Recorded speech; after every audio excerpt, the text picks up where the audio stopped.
अस्सलाम वालेकुम दोस्तों, कैसे हैं? ठीक ठाक हैं। उम्मीद है कि बखैर होंगे, आप लोग ठीक ठाक होंगे। फैसलाबाद से तैयब अज़हर एडवोकेट के नाम से बंदा नचीज़ को लोग जानते हैं और ऑनलाइन एक एकेडमी भी चलाता हूँ।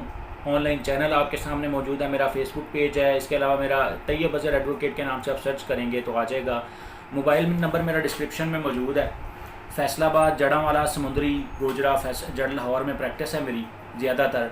तो आज मैं एक स्पेशल चीज़ आप लोगों के साथ डिस्कस करने वाला हूँ। बड़ी यूनिक चीज़ है, बहुत सारे लोगों को इसका नहीं पता होगा।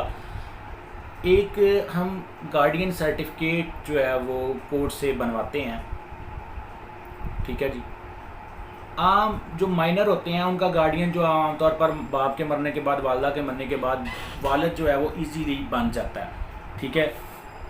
लेकिन कुछ यूनिक सिचुएशंस होती हैं जिसमें मेंटल हेल्थ ऑर्डिनेंस के तहत एक जो है वो गार्डियन सर्टिफिकेट बनता है। उसकी आज हम डिस्कशन करेंगे आप लोगों के साथ। तो उसको शुरू करने से पहले मैं कहूँगा चैनल को सब्सक्राइब करें, दूसरों तक पहुँचाएँ, ठीक है। शुरू करते हैं। मेंटल हेल्थ ऑर्डिनेंस जो है वो बंदे जो जहनी तौर पर मजबूर हैं, बोल नहीं सकते, समझ नहीं सकते चीज़ों को, उनके लिए जो गार्डियन सर्टिफिकेट बनता है वो गार्डियन कोर्ट जारी नहीं कर सकती। वो सिविल कोर्ट या फैमिली कोर्ट या गार्डियन कोर्ट जिसको आप कहें वो जारी नहीं कर सकती। वो डिस्ट्रिक्ट जज का इख्तियार है, सबसे पहली बात तो ये।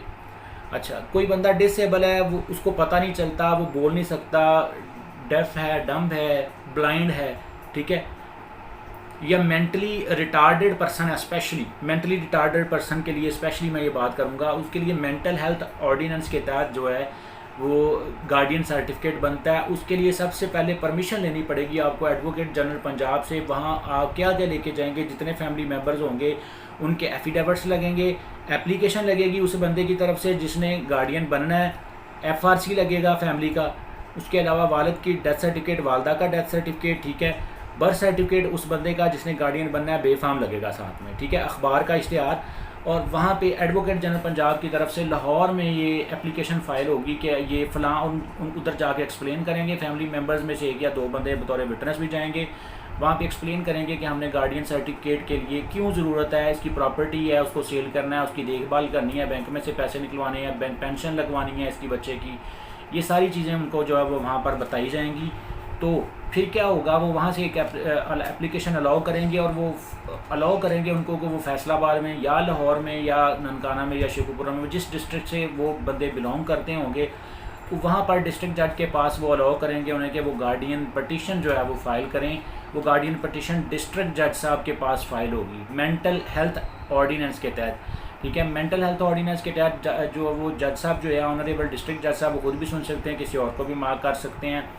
वो गार्डियन की जो पटिशन होगी उसके ऊपर जज साहब जो है वो एक मेडिकल बोर्ड जो है वो तश्कील देंगे, मेडिकल बोर्ड बनाएंगे। वो मेडिकल बोर्ड जो है उसमें डिस्ट्रिक्ट जो हेडक्वार्टर हॉस्पिटल होगा उस कंसर्न डिस्ट्रिक्ट का, उसकी डॉक्टर शामिल होंगे, एक टीम बनेगी डॉक्टर्स की, बोर्ड बनेगा, उसमें से 3 से 4 डॉक्टर जो हैं वो उस मेंटली रिटार्डेड पर्सन का जो है वो मेडिकल करेंगे। मेडिकल करने के बाद एक रिपोर्ट देंगे, ओपिनियन देंगे ये बंदा डिसेबल है या नहीं है, मेंटली हेल्थ इसकी कैसी है, कितने % चीज़ों को समझता है, कितने % चीज़ों को नहीं समझता है।